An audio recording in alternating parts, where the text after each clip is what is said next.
Welcome back to my channel Simple English Learning. Dear students, we are now doing the practices on the construction of sentences. Then I think you will be confident enough to construct the sentences into affirmative sentences, into negative sentences, and also into the interrogative sentences. And here today we shall discuss just table number 3, and here from this table you will be able to make 64 sentences. Just এই টেবিলটা থেকেই আমরা 64টা বাক্য তৈরি করতে পারি। কিভাবে তৈরি করতে পারি?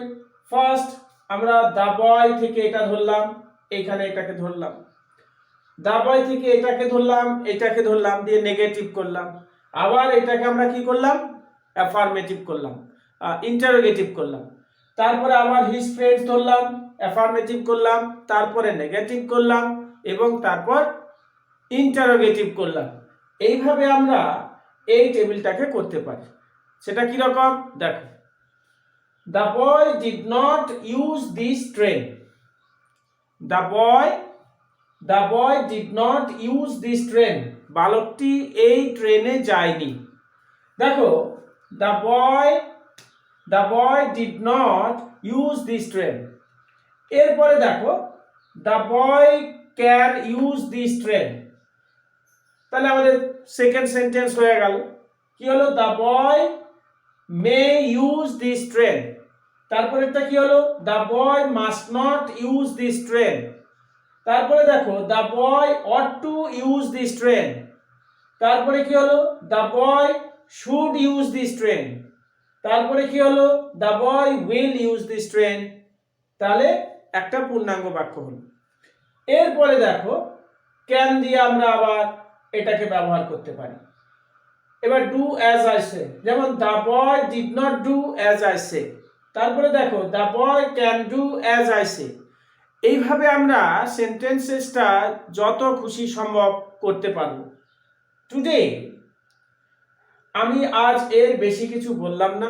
This is your home task for the next day, and in your comment box if you face any problem, then write in the comment box what type of problem you are now facing. Okay, and from this table you will be able to write or to make 64 sentences. 64টা বাক্য এখানে তৈরি করতে পারবে। So do practice at home. আমি আর এটা নিয়ে আলোচনা করব না, তোমরা এটা বাড়িতে করো। This is your home task. Table number 4 B. দেখো এটা হচ্ছে ধরো এ, এটা হচ্ছে বি, এটাকে ম্যাচিং করতে হবে। ম্যাচিং অর্থাৎ এর সঙ্গে বিটাকে মিল করাতে হবে। ওকে, যেমন ধরো ম্যাচিং এ কি হবে? বি দিয়ে এটা একটা করতে হবে। এখানে কি কি আছে দেখো, B go, have you written, did you get up বা will you come। তাহলে বি কি হবে? বি রেডি, প্রস্তুত হও। কি বললাম? তাহলে একটা সেন্টেন্স আমরা তৈরি করলাম, বি রেডি। এরপরে দেখো কি আছে, গো, গো কি আছে? At once. দেখো তাহলে বি রেডি, এটা তাহলে এক হলো। এরপরে দেখো কি আছে, গো অ্যাট ওয়ান্স, এটা কি হবে? টু। গো অ্যাট ওয়ান্স, এক্ষুনি যাও। এরপরে দেখো have you written, have you written, তুমি কি লিখেছো? কি লিখেছো? সংস্কৃত। এটা দেখো কোয়েশ্চেন, এটা কি? সাবজেক্ট। তাহলে সাবজেক্টের আগে ভার্ব চলে আসছে, হেল্পিং ভার্ব, তাই এখানে প্রশ্নবোধক সেন্টেন্স। এটাই হচ্ছে ফিজিবলের সঙ্গে, তাই এটা হচ্ছে থার্ড। ওকে, এরপর হচ্ছে did you get up. Did you get up, এটা তো সহজ। Did you get up early yesterday, এটা প্রশ্নবোধক চিহ্ন হবে, তাহলে এটা হবে 4। তাহলে কি? Did you get up early yesterday. কি বললাম? Did you get up early yesterday. আচ্ছা, এরপরে হচ্ছে will you come. Will you come, তুমি কি আসবে? কি আসবে? Will you come day after tomorrow. Will you come day after tomorrow, তাহলে এটা হলো 5। এইটা আমি ম্যাচিংটা করে দিয়েছি, কিন্তু এই টেবিলটা তোমাদের বাড়ির কাজ। যদি তোমাদের কোথাও করতে অসুবিধা হয় আমাকে বলবে। যদি এটা তোমরা নিজেরা করো তাহলে কি হবে, যে তোমাদের সেন্টেন্স কনস্ট্রাক্ট করার ক্ষমতা বৃদ্ধি পাবে। You will be able to construct the sentences as you wish. তুমি যেমন ভাবে তেমন করে 64টা সেন্টেন্স তৈরি করতে হবে। যদি একটাও কম হয় তাহলে তোমাকে কিন্তু বুঝতে হবে কোথাও একটা খামতি রয়ে গেছে। ওকে, তাহলে এখান থেকে আমরা 64টা সেন্টেন্স তৈরি করব। তুমি নেগেটিভ করতে পারো, তুমি কোয়েশ্চেন অর্থাৎ ইন্টারোগেটিভ সেন্টেন্স করতে পারো। এইভাবে আমাদের এগুলো করতে হবে। আজকে আমরা just how to make interrogative sentence সেটা নিয়ে আজকে একটু আলোচনা করব। তাহলে আমরা যে হোম টাস্ক সেটা আমরা কমপ্লিট করলাম, and today we shall discuss how to make the interrogative sentences. দেখো, interrogative sentences,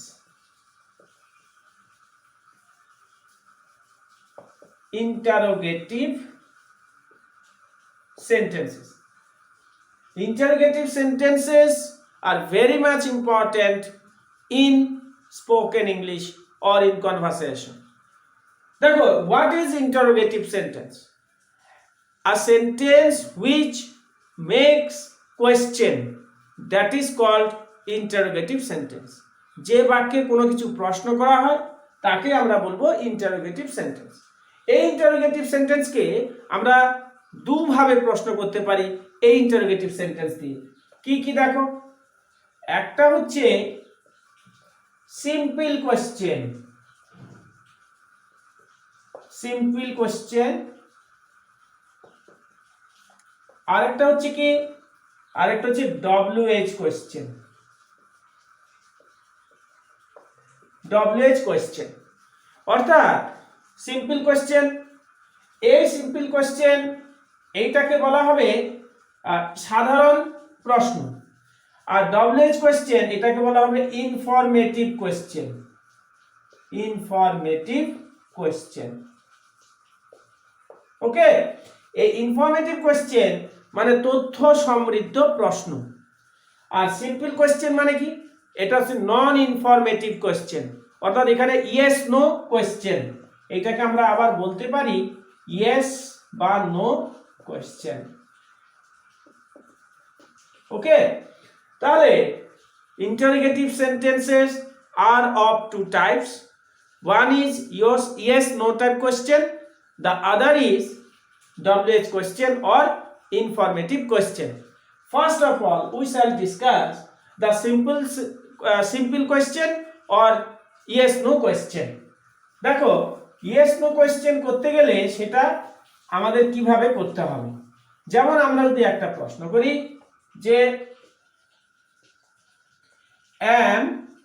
ধরো আমি একটা লিখলাম am I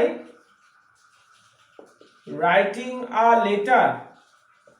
প্রথম যদি আমি এক্সাম্পল দিই তাহলে বুঝতে সুবিধা হয়। দেখো, am I writing a letter, আমি কি একটা চিঠি লিখছি, তাহলে কি বললাম am I writing a letter, আমি কি একটা চিঠি লিখছি। তাহলে এখানে আমরা কি দেখলাম, এটা হচ্ছে অক্সিলিয়ারি ভার্ব, এটা হচ্ছে সাবজেক্ট, এটা হচ্ছে মেইন ভার্ব, এটা হচ্ছে অবজেক্ট। তাহলে সূত্রটা কি, এখানে সূত্রটা হচ্ছে কি, আগে হচ্ছে বি ভার্ব। এতদিনে আমরা জেনে গেছি যে বি ভার্ব কি কি, am, is, are, was, were, এইগুলাকে বলা হচ্ছে বি ভার্ব। এবার দেখো বি ভার্ব, তারপরে হচ্ছে কি হ্যাভ ভার্ব, হ্যাভ ভার্ব, এর তারপরে হচ্ছে কি মডাল ভার্ব, মডাল ভার্ব। এই তিনটে যদি না থাকে তখন হচ্ছে কি ডু ভার্ব। ওকে, তাহলে ফার্স্ট এইটা দিয়ে আমাদের শুরু করতে হবে। এরপরে হচ্ছে কি সাবজেক্ট প্লাস সাবজেক্ট, তারপরে কি বসবে মেইন ভার্ব, তারপরে হচ্ছে অবজেক্ট অর এক্সটেনশন, তারপর হচ্ছে প্রশ্নবোধক চিহ্ন। এই ফর্মুলাকে তোমাকে ব্যবহার করতে হবে। যেমন ধরো এইবার আমি তোমাদের একটা প্রশ্ন করছি যে আমি স্কুলে যেতে পারি, আমি স্কুলে যেতে পারি। দেখো এটাকে ট্রান্সলেট করো, ট্রান্সলেট করলে কি হবে যে I may go to school, I may go to school. এটা কি ধরনের সেন্টেন্স? এটা হচ্ছে assertive sentence. How will you convert it into interrogative sentence? তাহলে সেই সূত্রটার দিকে আমাদের যেতে হবে। কি করতে হবে? প্রথমে হচ্ছে অক্সিলারি ভার্ব। যদি অক্সিলারি ভার্ব অর্থাৎ অ্যামিজার ওয়াজার না থাকে তাহলে দেখবে হ্যাভ ভার্ব আছে কিনা, হ্যাভ ভার্ব যদি না থাকে মডাল ভার্ব আছে কিনা। মডাল ভার্ব কি ক্যান, কুড, শ্যাল, শুড, এই সমস্ত জিনিস অনেকবার বলেছি, যদি কেউ না শুনে থাকো বিভিন্ন ভিডিওগুলো দেখে নেবে। এরপরে হচ্ছে আমাদের এই তিনটে যদি না থাকে তখন ডু ভার্ব। দেখো তো এখানে আই মে গো হোম। একটা ইম্পর্টেন্ট কথা বলি, যখন কোনো সেন্টেন্সে দুটো ভার্ব থাকে, ফার্স্ট যে ভার্বটা থাকে সেই ভার্বটাকে আমরা বলবো অক্সিলারি ভার্ব, এবং সেকেন্ড যে ভার্বটা থাকবে সেটা হচ্ছে মেইন ভার্ব। এখানে দেখো একটা দুটো, কটা ভার্ব? টু টাইপস, দুটো ভার্ব আছে। তাহলে আমাদের এইটা হচ্ছে অক্সিলারি ভার্ব আর এটা হচ্ছে মেইন ভার্ব। ওকে, তাহলে যদি প্রশ্ন করতে হয় কিভাবে আসতে হবে, মে আগে আসবে, অক্সিলারিটা আগে চলে আসবে। May I go two, may I go to school, আমি কি স্কুলে যেতে পারি? আমি স্কুলে যেতে পারি, এটাকে প্রশ্ন করলাম আমি কি স্কুলে যেতে পারি, may I go to school. দেখো যে কত সুন্দর নিয়ম। তাহলে আমরা কিভাবে করলাম, ফার্স্ট অক্সিলারি ভার্ব, তারপর সাবজেক্ট, তারপর মেইন ভার্ব, তারপরে হচ্ছে কি এক্সটেনশন। ওকে, আবার দেখো যদি হ্যাঁ আমি যেতে পারি, তাহলে আমি কি স্কুলে যেতে পারি? আমি কেন বলেছিলাম yes no question, yes I may. তাহলে দেখো এই যে ইয়েস অর নো, আমি স্কুলে গিয়েছিলাম, ইংরেজি কি হবে? আমি গিয়েছিলাম, আই ওয়েন্ট টু স্কুল। তাহলে আমি কি স্কুলে গিয়েছিলাম, did I go to school. আমি কি গতকাল স্কুলে গিয়েছিলাম, did I go to school yesterday. আমি কি গতকাল রামের সঙ্গে গিয়েছিলাম, তাহলে did I go to school with Ram. আমি কি রামের সঙ্গে সকাল 10টার সময় স্কুলে গিয়েছিলাম, তাহলে did I go to school with Ram at 10:30 AM। বুঝতে পেরেছ কিভাবে এক্সটেনশন করছি পরপর? দেখো আমি খাই, আমি ভাত খাই, আমি 10 মিনিট ধরে ভাত খাই, আমি প্রত্যেক দিন ভাত খাই। এইটাকে এইভাবে কিন্তু ট্রান্সলেট করে করে আমাদেরকে যেতে হবে। আমি খাই, আই ইট। আমি ভাত খাই, আই ইট রাইস। আমি 10 মিনিট ধরে ভাত খাই, তাহলে কি হবে, I eat rice for 10 minutes. আমি 10 মিনিট ধরে ভাত খাচ্ছি, আর আমি 10 মিনিট ধরে ভাত খাই, এটা হচ্ছে একটা হচ্ছে হ্যাবিচুয়াল ফ্যাক্ট, একটা হচ্ছে প্রেজেন্ট ইনডিফিনাইট, আর একটা হচ্ছে প্রেজেন্ট পারফেক্ট কন্টিনিউয়াস টেন্স।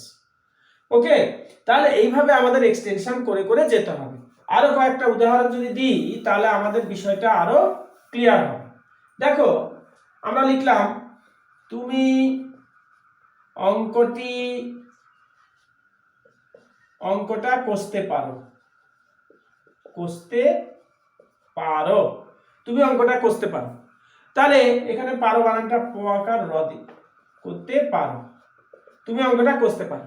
তাহলে এখানে দেখো তুমি ইংরেজি কি ইউ, অঙ্কটা, তার আগে আমরা কি জানি সেন্টেন্স কনস্ট্রাকশনের নিয়ম হচ্ছে first subject, subject plus verb plus object. এটা কিন্তু বিগিনার্সদের ক্লাস, ভালো করে শুনবে। Subject plus verb plus object. দেখো তাহলে সাবজেক্টকে তুমি, ভার্বটা কি কষা, কাজ করা বোঝাচ্ছে অ্যাকশন ভার্ব। তাহলে পারো, পারো, পারো, তার মানে এটা হচ্ছে মডাল ভার্ব, অ্যাবিলিটি বোঝাচ্ছে। তাহলে কি হবে, ইউ ক্যান, কি করতে পারো, কষা ইংরেজি মানে কি করা, do, you can do the sum. The কেন হলো? এই টি এর জন্য দা হলো। তাহলে you can do the sum. তুমি কি অঙ্কটা কষতে পারো? দেখো, তুমি কি অঙ্কটা কষতে পারো? তাহলে দেখো, এইটা এবার এই যে এটা হচ্ছে মেইন ভার্ব, এটা হচ্ছে ফার্স্টে আছে, তাহলে এটা অক্সিলারি, তাহলে তুমিটা হচ্ছে সাবজেক্ট, তাহলে can you do the sum. Can you do the sum? Yes I can. No I can't. একটা দেখো, হ্যাঁ আমি পারি, ইয়েস আই ক্যান। আমি পারি না, নো আই কান্ট, না আমি পারি না। তাহলে এগুলোকে কি বলা হচ্ছে? Simple questions or yes no question. Okay, আরেকটা দেখো, যেমন ধরো আমি বাবার সাথে বাজারে গিয়েছিলাম। আমি বাবার সাথে বাজারে গিয়েছিলাম। সাবজেক্টকে আমি, কার সাথে গিয়েছিলাম? বাবার সাথে। কোথায় গিয়েছিলাম? বাজারে। তাহলে দেখো এটা কি হবে? আমি ইংরেজি কি? আই। আমি গিয়েছিলাম, ভার্ব আগে, আই ওয়েন্ট। কোথায় গিয়েছিলে? I went to market. I went to market with father. With father. I went to market with father. এবার যদি আমরা বলি আমি কি বাবার সাথে বাজারে গিয়েছিলাম, দেখো এইটা আবার একটা নতুন জিনিস শিখতে পারবো। আমি কি বাবার সাথে বাজারে গিয়েছিলাম? দেখো, আমি কি বাবার সাথে বাজারে গিয়েছিলাম, এই যে কি, এইটা হচ্ছে প্রশ্নবোধক চিহ্ন। তাহলে যখনই প্রশ্নবোধক চিহ্ন হবে তখন সঙ্গে সঙ্গে সাবজেক্টের আগে কি আসবে? ভার্ব আসবে, অক্সিলারি ভার্ব। তাহলে আমি কি বাবার সাথে বাজারে গিয়েছিলাম, এখানে দেখো এইটাই তো ছিল, আমি বাবার সাথে বাজারে গিয়েছিলাম। তাহলে এই বাক্যে কোথাও কি মেন ভার্ব ছাড়া, অর্থাৎ কটা ভার্ব? একটা verb. when there is only one verb in a sentence, then that verb is principal verb or main verb, অর্থাৎ প্রধান ক্রিয়া। এখানে went হচ্ছে মেন ভার্ব, আর অন্য কোনো ভার্ব নেই। যদি কোনো ধরনের ভার্ব না থাকে এক্সেপ্ট মেন ভার্ব, তখন আমাদের ডু ভার্বটা নিয়ে আসতে হয়। তাহলে ডু এর পাস্ট ফর্ম কি? ডিড। ওকে, তাহলে কি হবে? এটা ওয়েনটা কোন টেন্স? ওয়েনটা হচ্ছে পাস্ট টেন্স, তাহলে ডিড হবে। তাহলে ডিডটা কি করে হলো বুঝতে পারলে? তাহলে ডিড আই, এই যে গো হলো, কেন হলো পরে বলছি। Did I go to market with father? তাহলে কি হলো? Did I go to market with father? আমি কি বাবার সাথে বাজারে গিয়েছিলাম? তাহলে এবার দেখো গো কেন হলো। কোন একটা টেন্সকে how will you identify the tenses in a sentence? একটা বাক্যে কি করে আমরা টেন্সটাকে আইডেন্টিফাই করি? It is identified by verbs, অর্থাৎ ক্রিয়াপদ দ্বারা কোনো একটা টেন্সটাকে আইডেন্টিফাই করা হয়। তাহলে tense is identified with the verbs. যেমন ধরো আমি যদি বলি যে I red the book, I read the book, I red the book. দেখো, আমি বইটা পড়ি, আমি বইটা পড়েছিলাম। কোনটা পড়েছিলাম? আই রেড, পড়েছিলাম। তাহলে উচ্চারণ যখনই হচ্ছে রেড, অর্থাৎ ভার্ব, আবার রিড ভার্ব। তাহলে এই ভার্বটা দিয়ে আমরা কি করলাম? আইডেন্টিফাই করলাম যে what type of tense is it. ঠিক একই রকম এই বাক্যেও I went to market with father, এটা হচ্ছে পাস্ট টেন্স। যেহেতু এটা হচ্ছে পাস্ট টেন্স, তাহলে আমাদের এটা ডিড নিয়ে আসতে হবে। আর যখনই ডিড হবে সঙ্গে সঙ্গে মেইন ভার্বটা প্রেজেন্ট টেন্স হবে। বুঝতে পেরেছো? তাহলে ডিড মডাল ভার্ব যখন ব্যবহৃত হবে তখন মেইন ভার্বটা প্রেজেন্ট ফর্মের হয়। তাহলে did I go to market with father, did I go to market with father. এইভাবে আমাদের এই প্রশ্নটা করতে হবে তৈরি। তাহলে আমি কি বাবার সাথে বাজারে যাইনি? এইবার এসে যদি যে প্রশ্নবোধক, আমি কি বাবার সাথে বাজারে যাইনি, তাহলে ডিড আই নট, তাহলে আমরা এর আগের ক্লাসে আমরা করেছিলাম, এটা আরেকবার রিক্যাপ করছি যাতে আমাদের সুবিধা হয়। তাহলে did I not go to market with father? Did I not go to market with father? প্রশ্ন আসতে পারে, যদিও আমি আগের ক্লাসে বলেছিলাম, তোমরা আরেকবার রিক্যাপ করবে। দেখো এই নটটা এখানে বসেনি কেন, এইখানে কেন বসেছে? কারণটা হলো আইটা হচ্ছে কোন পার্সন? আইটা হচ্ছে ফার্স্ট পার্সন, কিন্তু কোন নাম্বার? অর্থাৎ এটা হচ্ছে ফার্স্ট পার্সন, আই মানে আমি, তাহলে সিঙ্গুলার নাম্বার বোঝাচ্ছে। কিন্তু এই নটটা কখন হয়? প্রনাউনটা যখন হবে সে প্রনাউনের পরে বসে নট, নাউনের আগে বসে নট, তাই এখানে নটটা পরে বসেছে। কিন্তু যদি আমরা করতাম ডোন্ট, এখানে ডু আই নট, এখানে যেহেতু পাস্ট টেন্স সেটা এখানে ডিড করে দিই, did I not go to market with father. এবার দেখো, এবার যদি আমরা করতাম didn't I go to market with father, didn't I go to market with father, আমি কি বাবার সাথে বাজারে যাইনি? তাহলে দেখো এখানে হলো ডিডন্ট, তাহলে কখন ডিডন্ট হবে আর কখন হচ্ছে আই নট হবে?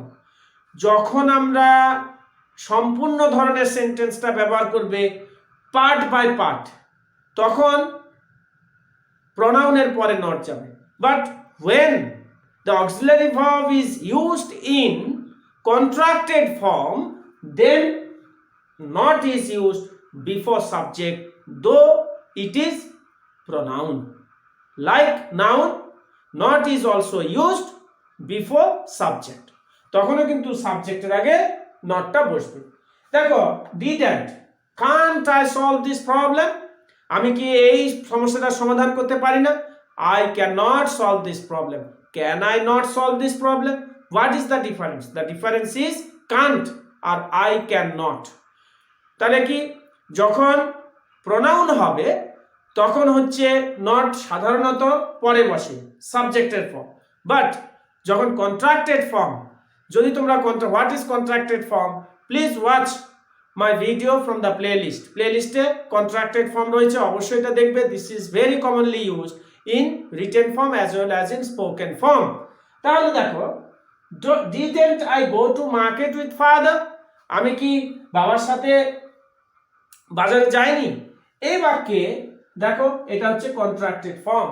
এটা কি ছিল? Did not, didn't, can not, can't, shall not, should. এই যে এইভাবে আমাদের উচ্চারণ, must not, mustn't, will not, উইল্যান্ট, অর্থাৎ এখানে কিন্তু উচ্চারণটা হবে উড, উডন্ট। এইভাবে আমাদের জিনিসগুলো করতে হবে। তাহলে আজকে আমরা কোনটা শিখলাম? এখন first of all we have learn the framing up of interrogative sentences of কি yes no question, yes no question কি করে interrogative sentence করতে হয় সেটা আমরা শিখলাম। and next we shall discuss কি the WH question. First of all we have to know why these sentences are called the WH question. When a sentence is used, when a sentence begins with the WH word. So what are the WH words? Who, which, what, that, who, which, what, when, how, whom, whose, where. These are WH words. তাহলে এখানে প্রশ্ন আসতে পারে, sir what, who, whom, why, whose, where, ঠিক আছে? তার এইগুলো হচ্ছে যে WH ওয়ার্ড। স্যার তাহলে হুটা কেন WH ওয়ার্ড? হাউটা কেন WH ওয়ার্ড? বিকজ এখানে হাউ হচ্ছে আগে আছে, ডব্লিউটা পরে আছে, এবং হাউ মানে কিভাবে, কিভাবে মানে প্রশ্নবোধক চিহ্ন, এটা ফর্ম বোঝায়। হোয়াট কি, স্বাভাবিকভাবে প্রশ্নবোধকের ব্যাপারটা চলে আসছে। হু কে, প্রশ্নবোধকের বিপরীত হোয়ার কোথায়, ঠিক তেমনি হাউ কিভাবে, তাহলে এটা প্রশ্নবোধক চিহ্ন এখানে বসবে।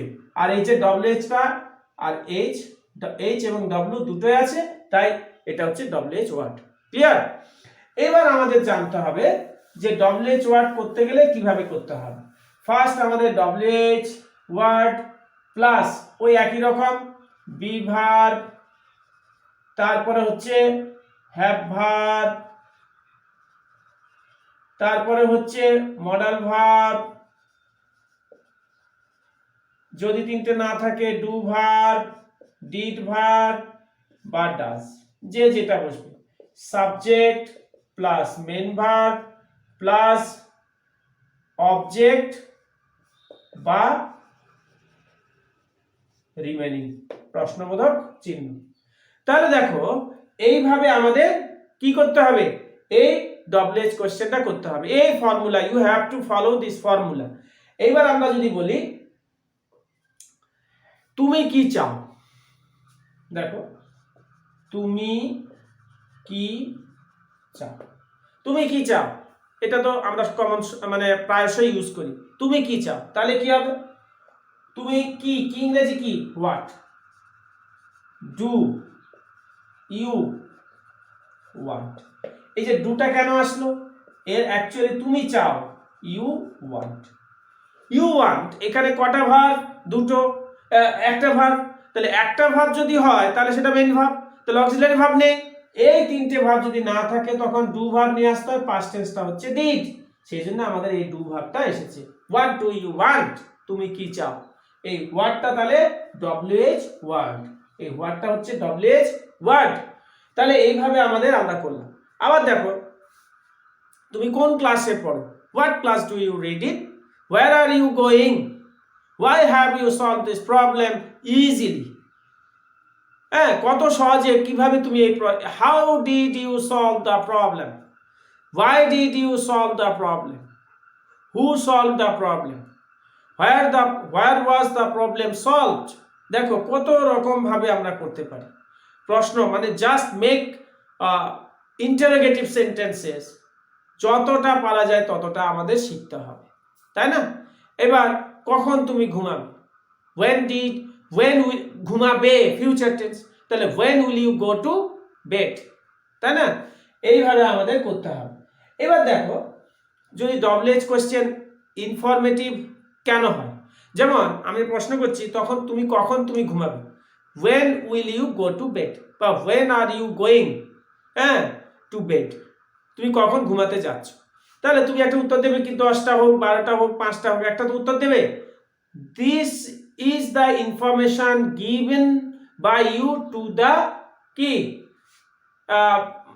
Two the man who ask you the question, তোমাকে যে প্রশ্নটা করেছে তাকে তুমি যে উত্তরটা দেবে, সেই জন্য যেহেতু ইনফরমেশন দিচ্ছে, as you are giving the information, সেই জন্য আমরা এদেরকে এই WH কোয়েশ্চেনগুলোকে আমরা বলতে পারি ইনফরমেটিভ কোয়েশ্চেন।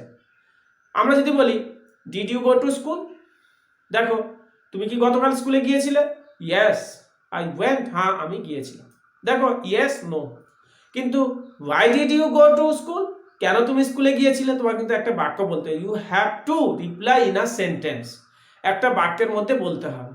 কি বলবে, যে yes I wanted to, why did you go to school, I went to school to meet the headmaster, হ্যাঁ আমি হেডমাস্টারের সঙ্গে দেখা করতে গিয়েছিলাম। দেখো you are giving the information, এই জন্য এই হচ্ছে WH কোয়েশ্চেন, বুঝতে পেরেছো? যেমন how do you go to school, তুমি কিভাবে স্কুলে যাও, অন ফুট, পায়ে হেঁটে, বা তুমি যদি বলো আমি বাসে করে যাই, তাহলে বাই বাস, তাই না? এই যে তথ্যটা দিচ্ছ, you are giving the information, তাই না? এইভাবে আমাদের জিনিসগুলো শিখতে হবে। এবার দেখো ইন্টারোগেটিভ সেন্টেন্সেসে আমরা কি শিখলাম, আমরা এই যে WH কোয়েশ্চেন নিয়ে তোমাদের আলাদা ভিডিও আছে, সেই ভিডিওগুলো দেখে নেবে, আমি জাস্ট টাচ করে গেলাম অ্যাজ আ কি normal class on day 11। In the next day we shall discuss another one. Just wait for the next video and stay well. সবাই ভালো থেকো, টাটা।